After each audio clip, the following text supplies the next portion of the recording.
नमस्कार, आप देख रहे हैं प्राइम टीवी और मैं हूं आपके साथ नंदिनी यादव। वक्त हो चुका है उत्तर प्रदेश की बड़ी खबरों का रुख कर लेते हैं खबर की ओर। यमुना के बढ़ते जलस्तर के बीच आज डिप्टी सीएम दुष्यंत चौटाला बाढ़ग्रस्त इलाकों का जायजा लेने पहुंचे। इस दौरान उन्होंने मंझावली समेत तमाम गांव का दौरा कर हालात का जायजा लिया। वहीं इस दौरान मंझावली पहुंचने पर डिप्टी सीएम एक नौका में सवार हुए और वहां से जलभराव वाले इलाकों का जायजा लिया। इस मौके पर डिप्टी सीएम ने कहा कि पिछले 24 घंटे में फरीदाबाद और पलवल में यमुना स्तर बढ़ा है। उन्होंने कहा है कि 13 जिलों में बाढ़ से प्रभावित हैं, जिनमें से 6 गांव फरीदाबाद और 10 गांव पलवल के हैं। लिया है आज किस तरह के हालात? पिछले 24 घंटे में यमुना में पानी का फ्लो फरीदाबाद और पलवल में बढ़ा है।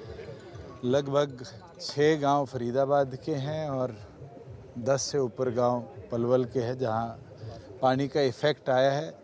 आबादी एरिया अभी भी सेफ़ है और अभी भी मैं जाके आया हूं, वहां 1.5 फुट पानी रिसेंट हुआ है। तो हमें उम्मीद है कि आज शाम तक पानी और भाव कम होगा, गिरेगा, तो जो लोग फार्म हाउसेस में अपने खेतों में बैठे उनको और ख़ास तौर पर लाइफ स्टॉक जो वहाँ पर है उनको हम टाइमली रेस्क्यू कर पाएंगे। अभी की अगर बात करें तो अभी पूरे हरियाणा के किस तरह के हालात हैं? लगभग हमारे 13 ज़िले हैं जो आज इस फ्लड लाइक सिचुएशन से इफ़ेक्टेड हैं। कल रात को लगभग 9:30 बजे सिरसा के अंदर भी एक जगह ब्रीच आया और आज सुबह भी एक एडिशनल जगह ब्रीच आया है। फतेहाबाद में, कैथल के चीका में और जो पहले ये 7 ज़िले थे हमारे यमुना के साथ वाले, इनमें नुकसान है और लगभग 2.5 लाख हेक्टेयर हम मानते हैं जो पानी के अंदर आज के दिन एग्रीकल्चर लैंड समर्ज्ड है। इसको इमीडिएटली हम टेकअप करें। उत्तर प्रदेश के जनपदों में जहां लगातार हो रही बरसात के बाद बाढ़ के हालात पैदा हो गए हैं, तो वहीं पर सीएम योगी भी प्रदेश के बाढ़ प्रभावित क्षेत्रों का हवाई दौरा कर रहे हैं। इसी कड़ी में आज बिजनौर जिले के प्रभारी मंत्री कपिल देव अग्रवाल ने जनपद के बाढ़ प्रभावित क्षेत्रों का निरीक्षण किया। सीएम योगी द्वारा 63 करोड़ रुपए जनपद के बाढ़ प्रभावित क्षेत्रों के लिए स्वीकृत किए गए हैं, जिसको लेकर प्रभारी मंत्री द्वारा अधिकारियों को स्वीकृत की गई राशि को बाढ़ प्रभावित क्षेत्रों में बांध और पुल सहित परियोजनाओं में उपयोग करने के निर्देश दिए गए। बिरबल जी इन सब के साथ यहाँ क्षेत्र के लोगों से मिलने भी आए और जो गांव है हमारा देवलगढ़, इसमें मुझे जानकारी मिली थी कि विशेष रूप से यहाँ पे पानी का उफान बहुत ज़्यादा है। माननीय मुख्यमंत्री योगी आदित्यनाथ जी भी लगातार उन सब क्षेत्रों की चिंता कर रहे हैं जहाँ जहाँ बाढ़ग्रस्त हैं या बाढ़ की संभावनाएँ हैं या लोग हताहत हुए हैं। उसी नाते प्रभारी मंत्री होने के नाते पूरे जनपद की चिंता करने की जिम्मेदारी हमारी है। उसी नाते मैं यहाँ पर आया हूँ। अब गांव के लोगों से बातचीत हुई और माननीय मुख्यमंत्री जी ने 63 करोड़ रुपए यहाँ के बांध के लिए, कटान को रोकने के लिए यहाँ पर स्वीकृत किए हैं। तो इंजीनियर से, डीएम साहब से बातचीत हो रही है कि कैसे कैसे उसकी परियोजना को लागू करें ताकि गाँव वालों को किसी प्रकार का अहित ना हो, उनका नुकसान ना हो, और उनकी चिंता लगातार सरकार कर रही है। और ईश्वर की कृपा ये है कि बिजनौर में भी किसी जानमाल का नुकसान नहीं हुआ है और भी कई यहाँ बिंदु हैं। अभी मुझे चांदपुर के अंदर ही बताया गया है। क्या समस्या है? गंगा कटान की समस्या भाई साहब है। पहले हमारे गांव के सामने कट्टे लगे, सारे के सारे कट्टे बह गए, ऊपर से स्टैंड लगा दिए इन्होंने। कट्टों के ऊपर कटान रुकता है क्या? आप बताइए। पत्थर से रुकता है कटान। पत्थर की लाइफ है, कट्टे की लाइफ है कोई? आप बताओ, कोई लाइफ है कट्टे की? आपने इंटा मार दिया फेंक के, कट्टा फट गया, 2 दिन में 4 दिन में कट्टा गायब हो जाता है। आप कह रहे हो कट्टे की लाइफ 100 साल है इसकी। अरे ऐसा कहाँ से स्विट्जरलैंड से कट्टा लाएगा तुम? कट्टे की लाइफ 100 साल है? सोचने वाली बात है भाई साहब। गंभीर समस्या, हमारी समस्या का इलाज होना चाहिए। आज मंत्री जी आए, ठीक है? क्या मंत्री जी हम तो आश्वासन पे हैं भाई साहब। पिछले 20 साल से अब तीसरी बार बसा हमारा गाँव जाके। टीप के निवासी हैं हम। बिजनौर में एक सप्ताह से हो रही बारिश से जिले भर का सभी नदियां उफान पर हैं। गंगा नदी में आए तेज बहाव के चलते किसानों की हजारों बीघा जमीन का कटान हो चुका है, जिसके चलते किसानों ने गुस्सा किया है। किसानों की मांग है कि प्रशासन कोई ऐसी व्यवस्था किए ताकि किसानों की जमीनों के हो रहे कटान को रोका जा सके। तो वहीं गंगा के तेज बहाव की धार अंबिका मंदिर की ओर से अपना रुख कर चुकी है। अगर गंगा में पानी की यही रफ्तार रही तो मंदिर को नुकसान पहुंच सकता है। हालांकि मंदिर को बचाने के लिए सिंचाई विभाग के अधिकारी कटान रोकने की कोशिश में है। इसके लिए सिंचाई विभाग ने नई तकनीकी का प्रयोग शुरू किया है, जिसको जियो ट्यूब कहा जाता है। इस प्रक्रिया के जरिए गंगा में हो रहे कटान को रोकने की पूरी उम्मीद है।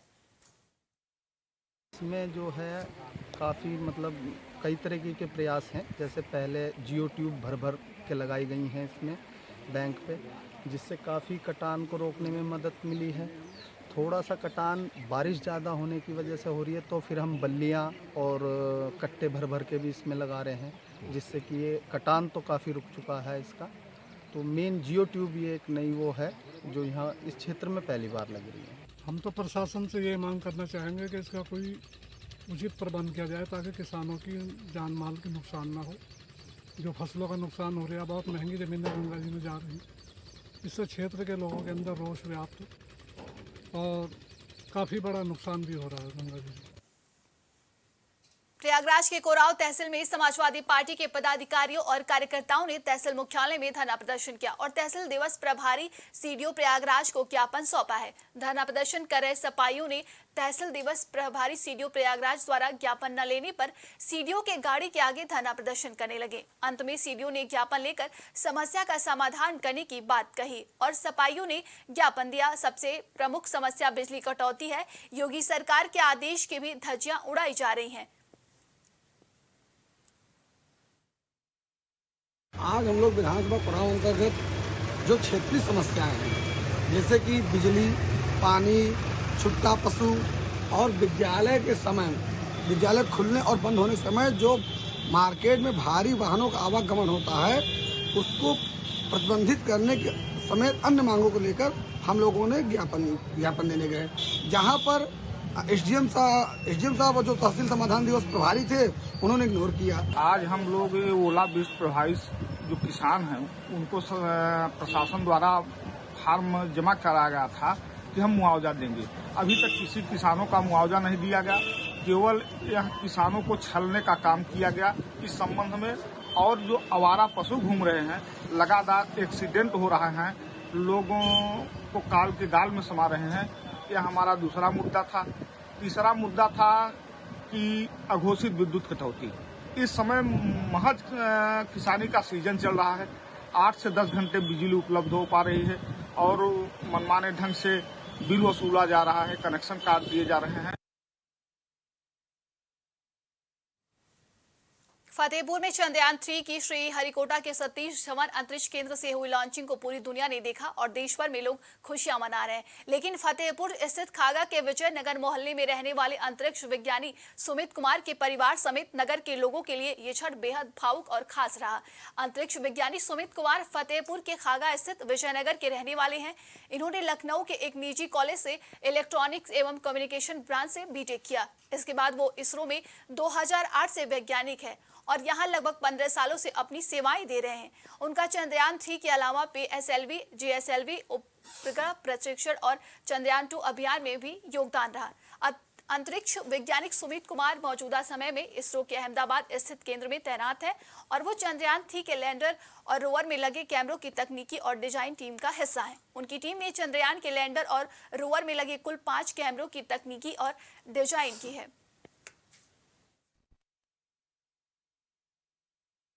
सुमित जो है मुझसे काफ़ी जूनियर थे सुखदेव इंटर कॉलेज में। एक बात ये कहना चाहूँगा कि जब भी मेरी इनसे मुलाकात होती थी, विज्ञान के प्रति इनका रुझान जो है शुरुआती दौर से ही था। और सुखदेव इंटर कॉलेज से इंटरमीडिएट करने के बाद इन्होंने सीधे बीटेक में दाखिला लिया और electronics and communication BBD college Lucknow में। और फिर 2008 से चूँकि विज्ञान के प्रति इनका अधिक रुझान था, इसलिए 2008 से ये इनका अपॉइंटमेंट इसरो में हो गया साइंटिस्ट के पद पर। तब से फिर इन्होंने देखे PSLV, GSLV, चंद्रयान 2 और अब चंद्रयान 3, इन सारे महत्वपूर्ण मिशनों में भाग लिया और देश को गौरव के कई क्षण दिए जिससे हम सभी गौरवान्वित हैं। चंद्रयान 3 की लॉन्चिंग के बाद हमें तो बहुत खुशी हो रही है कि हमारे भैया ने उस मिशन में अहम हिस्सा लिया है और हमारे खागा का नाम और पूरे देश का नाम रोशन किया है। वो शुरुआत से ही विज्ञान के लिए प्रति उनका काफ़ी रुझान था।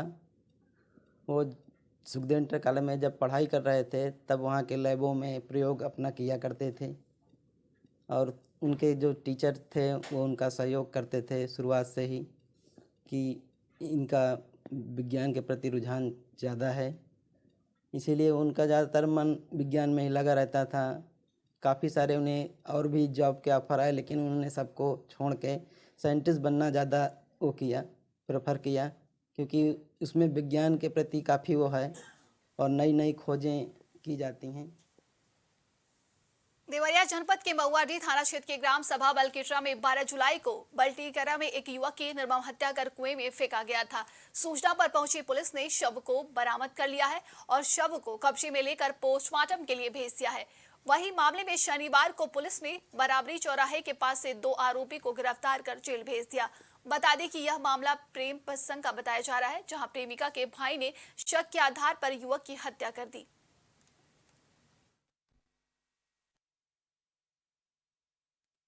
हमारे बड़े बालक भी बाहर थे और घर पे मेरी फैमिली थी, और बाद में हमसे भी नहीं बताया कि तुम्हारे लड़के को घटना हो चुकी है।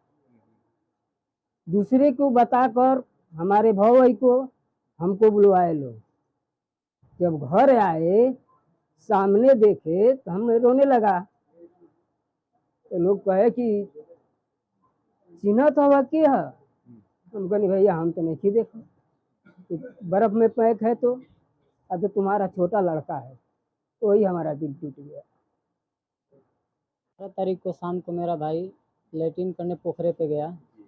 पीछे से 4 लोगों ने धोखे से उसको मार दिया और उन लोगों ने बहाना बनाया है कि मेरी बहन से बात करता है, और जो कि ऐसा कुछ नहीं है। 2 महीना पहले भोलू चौहान मुझे फ़ोन पे धमकी दे रहा था कि अपने भाई को समझा दो, ऐसा है वैसा है। मैं उसको पूछा तो बोल रहा था कि ऐसा भैया कुछ नहीं है। फिर मैं उसके चाचा राम से बोला तो बोल रहे हैं कि ठीक है मैं भोलू को समझा दूंगा। कल मुझे जानकारी हुई कि एक लड़की की हत्या हो गई है यहाँ पर। कल मैं बगौज घाट में फंसा हुआ था, वहाँ भी एक हत्या हुई। तो आज मैं यहाँ इस गांव में आया हूँ। मैंने पूछा है कि 4 लोग पकड़े गए हैं और 4 लोग आज 3-4 दिन से बैठाए गए हैं। अभी तक पुलिस कोई कार्रवाई नहीं कर रही है। मैंने सीओ से पूछा, उन्होंने कहा कि सारे 4 लोगों को चालान किया जाएगा। फरीदाबाद के बल्लभगढ़ की चावला कॉलोनी की रहने वाली 18 साल की लड़की ने मामूली बात को लेकर फांसी लगाकर आत्महत्या कर ली। दरअसल मृतका की बड़ी बहन ने पढ़ाई पूरी करने के लिए जब कहा तो छोटी बहन ने गुस्से में आकर फांसी लगा ली। आनन फानन में परिजन ने उसे सिविल अस्पताल लेकर पहुंचे, जहां इमरजेंसी वार्ड के डॉक्टरों ने प्राथमिक जाँच के बाद उसे मृत घोषित कर दिया। वहीं पुलिस को जानकारी दे दी गई है। देखिए हमारे पास इमरजेंसी में सुबह लगभग 9 बजे से पहले ही एक हंडी केस आया। एक 18 वर्षीय की एक लड़की थी, उसका नाम सुलेखा है। उसके पिताजी का नाम है बच्चू ठाकर करके है और रहने वाली चावला कॉलोनी की है। और पूछने के जैसे पेशेंट हमारे पास आया तो हमने उनको क्लिनिकली देखा तो पेशेंट बिल्कुल ऑलमोस्ट क्लिनिकली उसमें कुछ जान नहीं थी। उसमें हैंगिंग का मार्क भी लगा हुआ था। उसके पास बिल्कुल पल्स लेस थी, बिल्कुल लेस थी। हमने इसी भी उसका किया, इसी बात हमने कंफर्म किया। फतेहपुर जिले में लव जिहाद का सनसनीखेज मामला सामने आया है। मोहम्मद राजू नाम के मुस्लिम युवक पर आरोप है कि उसने पहले नाबालिग हिंदू लड़की को बहला फुसलाकर अगवा किया, फिर उसके साथ दुष्कर्म करके जबरन धर्मांतरण करवाने के बाद उससे निकाह कर लिया है। पुलिस ने इस मामले में पीड़ित लड़की की मां की तहरीर पर आरोपी के खिलाफ केस दर्ज करते हुए जांच शुरू कर दी है। सर्विस लांच टीम की मदद से पुलिस ने आरोपी का मोबाइल नंबर ट्रेस किया। जब उसके ठिकाने पर छापा मारा गया तो वो मौके से फरार हो गया। पीड़िता के भाई ने बताया कि जब पुलिस उसकी बहन को बरामद करने के थाने पहुंची थी तो वो बुर्के में थी। आरोपी की गिरफ्तारी नहीं होने से परिजनों के साथ ही हिंदूवादी संगठनों ने भी ऐतराज जताया है और उन्होंने पुलिस अधिकारियों से मिलकर जल्द ही आरोपी की गिरफ्तारी किए जाने की मांग की है। 28 तारीख को मोहम्मद राजुल हमारी बहन को अपहरण करके ले गया, उसके साथ दुष्कर्म किया, वो भी धर्म परिवर्तन भी किया। उसको हम मतलब बुरखे में भी देखे, यहाँ जब थाने में मिले तो बुरखे में देखे। उसके साथ मतलब बहुत वो बता रही थी कि हमारे साथ धर्म परिवर्तन कराया, हमारे साथ बहुत वो किया अत्याचार गलत काम हमसे। वो हमारी बहन आके बताया हमसे। सुल्तानपुर में नगर पालिका की टीम ने 2 गाड़ियों पर लदी प्रतिबंधित पॉलीथीन और प्लास्टिक ग्लास बरामद किया है। बता दें कि दरअसल नगर पालिका के अधिशासी अधिकारी अपनी टीम के साथ क्षेत्र भ्रमण के लिए निकले हुए थे। इस दौरान दोनों गाड़ियों पर प्रतिबंधित प्लास्टिक ग्लास और पॉलीथीन लदा हुआ पाया गया, जिसके बाद टीम ने माल जब्त कर लिया। साथ ही किस व्यापारी के यहां प्लास्टिक का प्रतिबंध माल जा रहा था उसकी पड़ताल की जा रही है। मैं अपनी टीम के साथ फील्ड विजिट पर निकला हुआ था, तो रास्ते में सौरमऊ पुल के नीचे 2 भरी मैजिक, हमको गत्ते से भरी मैजिक दिखाई पड़ी। तो देखने से ये लगा कि इसमें प्रतिबंधित पॉलीथीन या गिलास या थर्माकोल हो सकता है। ड्राइवर से पूछा गया तो उसने नहीं बताया कि ये कागज़ का है। फिर मैंने उसकी गाड़ी को खुलवाया तो वहाँ प्रतिबंधित पॉलीथीन मिली। प्रतिबंधित पॉलीथीन मिलने के बाद मैंने कोतवाल साहब से रिक्वेस्ट किया कि आप टीम भेजें ताकि यहाँ शांति व्यवस्था बनी रहे और इसकी प्रतिबंधित पॉलीथीन है वो जब्त कर ली जाए। तो प्रतिबंधित पॉलीथीन जब्त कर ली गई है, नगर पालिका भेज दिया गया है और आगे की कार्रवाई की जा रही है। अच्छा, इससे पहले भी लगातार जो है अभियान यहाँ चलाया गया है पॉलीथीन को लेकर, प्लास्टिक गिलास को लेकर, फिर भी लोग आए दिन देखने मिल रहा है। और इस पर बड़ी कार्रवाई को लेकर क्या चलते हैं? बड़ी कार्रवाई हम लोग तो यही कर सकते हैं कि जहां हम लोग को पॉलीथीन दिखे उसको जब्त करके जुर्माना लगाए। खबर उन्नाव से है, जहां एक फर्जी पुलिसकर्मी पुलिस के हत्थे चढ़ गया है। पुलिस ने चेकिंग के दौरान एक फर्जी पुलिस दीवान को गिरफ्तार किया है। पूछताछ में उसने बताया कि वह रायबरेली में तैनात है। जानकारी के मुताबिक उसकी तैनाती नहीं पाई गई। पुलिस ने हिरासत में लेकर पूछताछ किया तो वही बताया कि वो मजदूरी करता था। पैसा कमाने के लालच में लखनऊ से 2500 रुपए में वर्दी खरीद कर पुलिसकर्मी बन गया। पुलिस ने पकड़े गए युवक के खिलाफ गंभीर धाराओं में मुकदमा दर्ज करते हुए जेल भेज दिया है।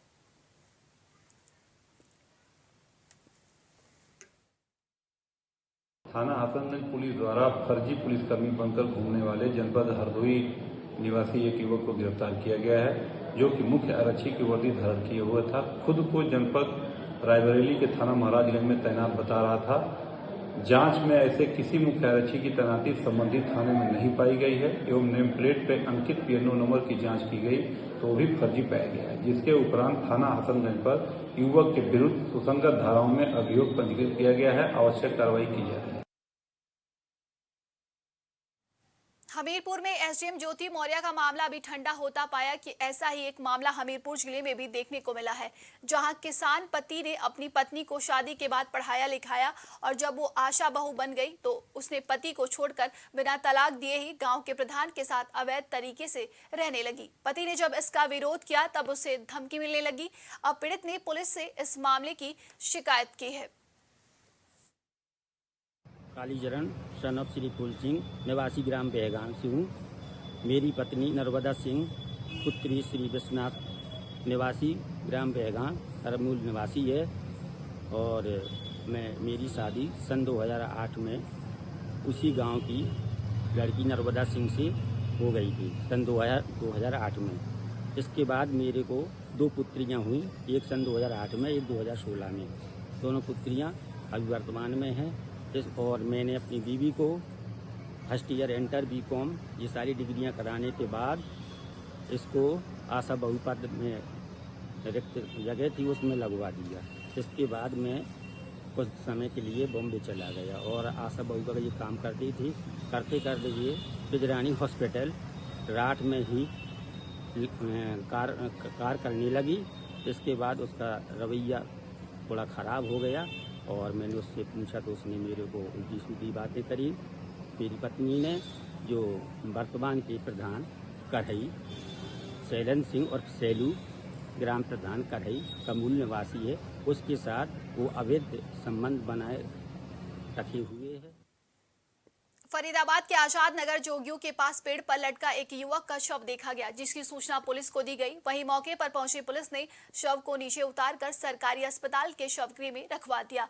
मृतक की जेब से एक आधार कार्ड भी मिला है, जिसके माध्यम से उसके परिजनों से पुलिस संपर्क करेगी। फिलहाल पुलिस जांच में जुट गई है। पुलिस के अनुसार इस मामले की गहनता से जांच की जाएगी और परिजनों को बुलाकर जानकारी हासिल की जाएगी।